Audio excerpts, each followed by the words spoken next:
Morning everyone. Mag-alas 7 na dito pero tingnan nyo, napakadilim pa din. Huhu! Ay, nakakatakot. I'm scared. A little bit scared. Pero kailangan ko maglakad. Pero okay lang yan. Kaya ko yan. Good morning. Happy blessed Sunday to everyone. Oh my God. Tunog lang ng ano yun ng plastic. Kinabahan ako. Anyway, medyo malayo pa ako sa work ko. At saka pag Sunday kasi, konti lang yung mga car dito. So, medyo naman mga TH tayo, tamang hinala. Pero okay lang yan. Kaya ko yan. Kaya ko yan. Hindi na yan. Konti lang yung iilang. Pero, ayun yung main road. Dito na ako sa gasolina.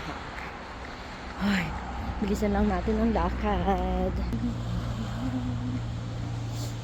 Guide me, Lord. Guide me, Lord.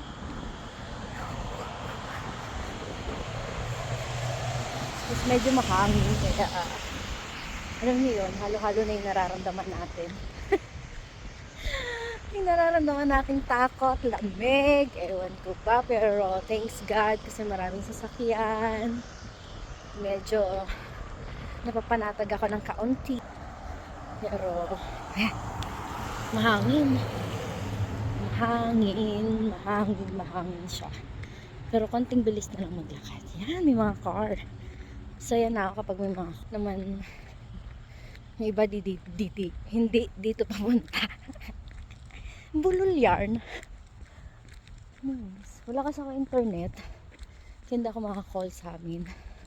Hindi ako makapag-video call.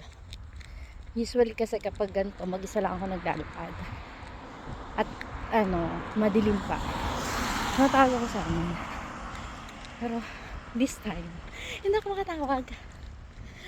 Mag-alas 7 na kasi dito pero still dark pa rin. So it's okay. Kaya ko yan, konti na lang. Nandito na ako. Marami ng car. Konti na lang, o diba? Kaya sa pagsama sa akin.